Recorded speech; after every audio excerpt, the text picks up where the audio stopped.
Ayan, ang ating...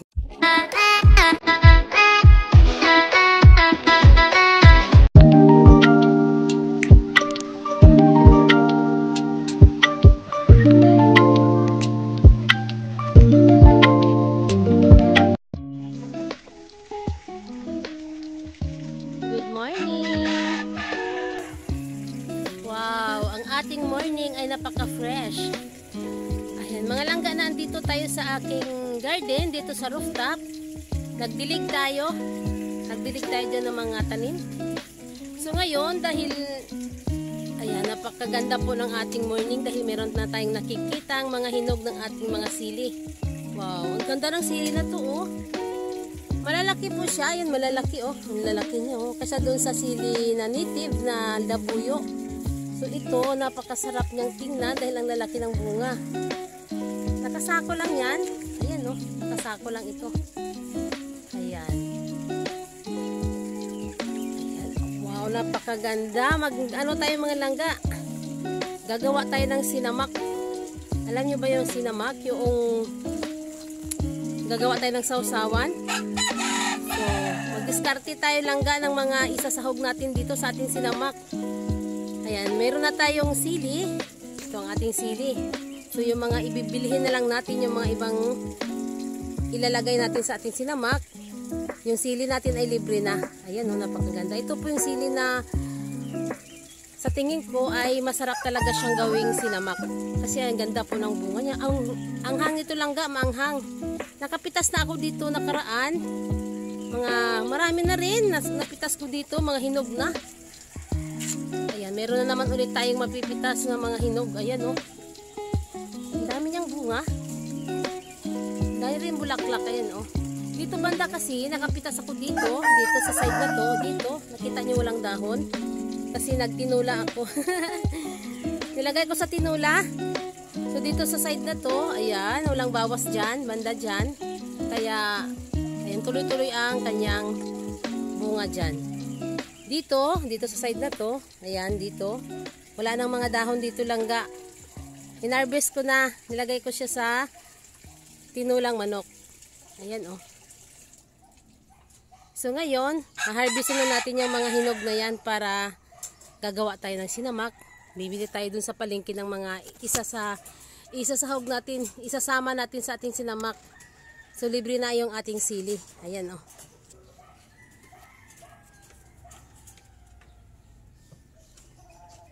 Ayan, oh, ganda nito, oh. Harvestin na natin itong mga nahihinog dito. Alam, matigas pala siya, no? Ayan, oh, malaki, oh. Ang ganda niya. Ayan, dito.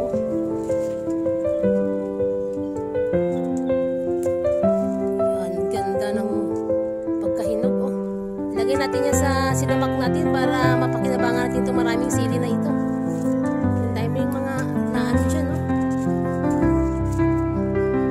Dami pang mga bunga. Ayan, ang ganda niya, oh. Langga.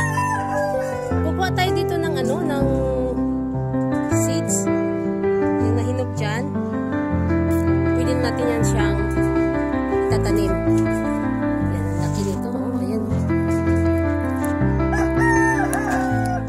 Ayan. Wow, ang ganda ng bunga.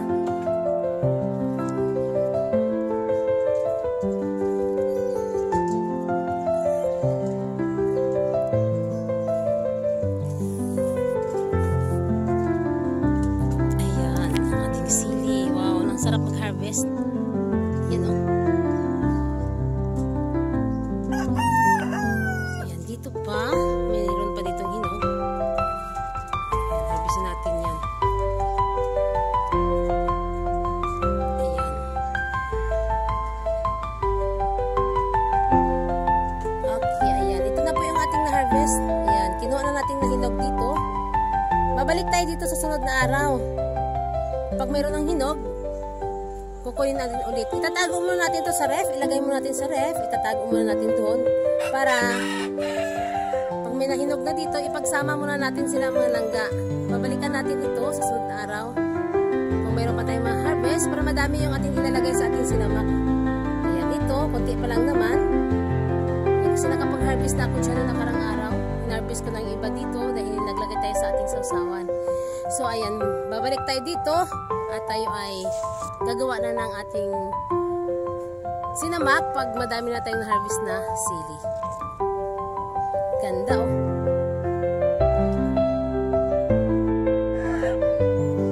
Okay, ayan, andito na tayo sa puno ng ating sili. Lumapit na tayo. Ayan yung kanyang mga hinog oh. Ayan, mag-harvest na tayo ngayon mga langga. Pangalawang harvest ng ating sili. Ang laki ng kanyang bunga, no? Ito ang magandang sili na pang sinamak.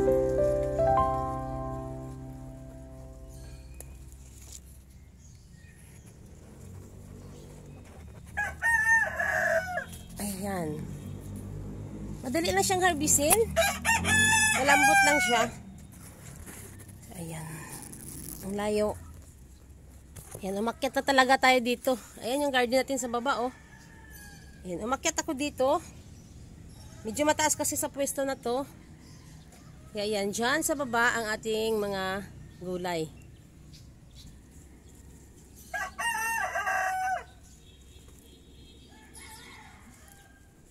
Ayan. Okay, ang dami pang mga bunga. Ayan, babalikan natin yan sa sunod na araw ulit. Ayan oh, ang ating na-harvest today. Pangalawang harvest. Kasi kahapon, ayan, kumuha ulit sila dito langga. Naglagay sila ng kanilang sausawan. Nag-harvest sila dito ng sausawan. ng sili. Para sa kanilang sausawan. Ayan, may natira sa atin. Alam mo naman dito na lagi silang nagsasawsaw ng mga pag mayroong iniihaw, kailangan talaga may sili. Sausawan. So, ang mga natitira, atin na para sa ating sinamak. Doon sa kabila, meron tayo doong hinarvest kanina. Ayan, nauna natin mag-harvest. Doon sa may dulo, kasi inagahan ko na talaga dahil nauna yung mga ipon. Tara, silipin natin ang ating hinarvest kanina. Ko kanina, yan medyo pag-green pa, hindi pa masyadong pulang-pula. Dito natin hinarvest oh. Maga ko siyang hinarvest dahil yung mga ibon dito lang inuubos nila yan. Ayan oh. Ayan, hanggang baba yan. Lagi po ito may bunga. Itong labuyo na ito. Ayan oh, hanggang baba yung kanyang nag-iisang puno lang yan. Matanda na ito langga, matanda na itong ating labuyo na ito. Ayan oh. So hinarvest natin yan. Ayan, para idagdag natin yan sa ating sinamak. Yung andito banda ng mga sili, labuyo, ayan o. Ito yung lagi kong hinaharvestan ng mga dahon pang tinula. Ayan o. Nagtalbos na ulit. Sa sobrang init ngayon langga, sobrang init ng panahon. Grabe. Ayan ang nangyayari sa ating mga sili. Pero nakaka-survive pa din. Ayan sa sobrang init. Tingnan yung mga dahon dito mga langga oh. Ayan. Kawawa din yung ating mga sili. So wala na tayong magagawa kasi tag-init ngayon. Summer.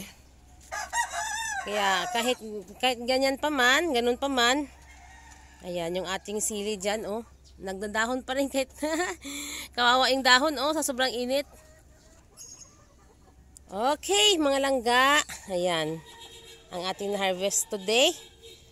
Ayan, ilagay natin doon sa ating lagayan doon. Galing sa ref. Yung ating naunang na-harvest, na andun lang itinago ko. Okay, ayan. Sa sunod na araw, mag-harvest tayo ulit dyan. Pangatlong harvest ng ating sili para sa ating sinamak. Pag yan ay mahinog na, madami pa oh, bunga. Sabay-sabay natin silang gawing sinamak.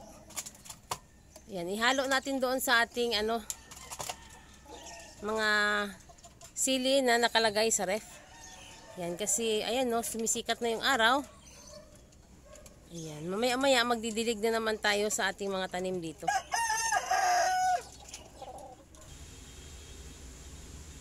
Ayan, ang ating sili. Ayan, ito yung iba na galing sa ref. Ayan oh, dami niya oh. Nabawasan itong ibang naandito kasi kumuha sila dito, nilagay nila sa sisig. Ayan, paano tayo makakapag-ipon ng madami? Dahil ginagamit. Sige lang at makapag-ipon ulit tayo ng ilalagay natin sa ating sinamak. Ayan, tara, sa sunod na araw magbabalik tayo at tayo ay gagawa na ng sinamak. Tanglad sa sinamak, mabango po ang inyong sinamak. Ayan ang tanglad natin, oh. Okay, ito na po yung ating paglalagyan. Ayan, oh. Nakapag-ipon ako ng bote. Ayan. At saka itong ating suka. Ayan. Tara na at mag-start na tayo. Magtatanggal pa pala ako nito, oh, yung kanyang mga tangkay.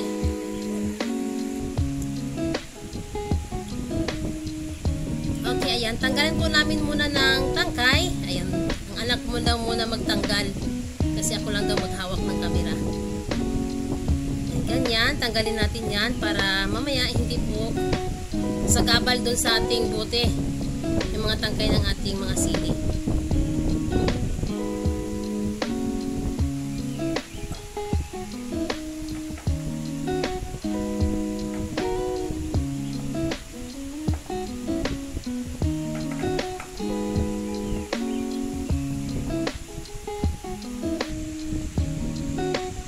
Next, ang tanglad.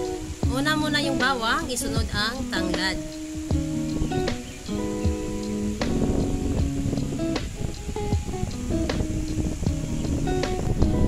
Next, ang ating paminta.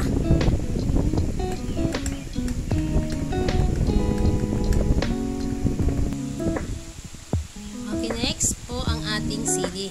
Ayan, ang sili.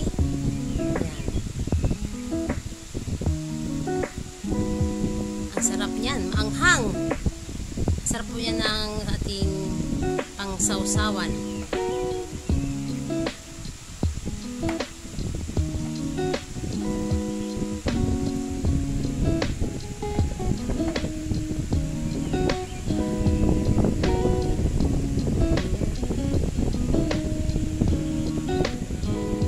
Next, yung ating luya. Ang masarap po talaga ay meron ding luya ang ating sinamak. Sarap yan pag may luya ang sinamak. Grabe yan. Tapos sabay mayroon ding mga tanglad. Yan pampabango to ang ating luya at tanglad. Yan. Pangpaanghang naman ang ating paminta at ang ating sili. Saka yung ating bawang. Yan din ay mas masarap din pag may bawang. At ang ating panghuli, ang ating suka. Ayan ang ating suka. Okay. Ang ating ginawang sinamak mga langga. So, bibili pa kasi ako langga ng suka na nyog. Yung sukang nyog. So, imimix ko po sila para mas mabango. Mabango kasi may suka na nyog. Sa tuba mga langga. So, bali ganyan ang ginagawa.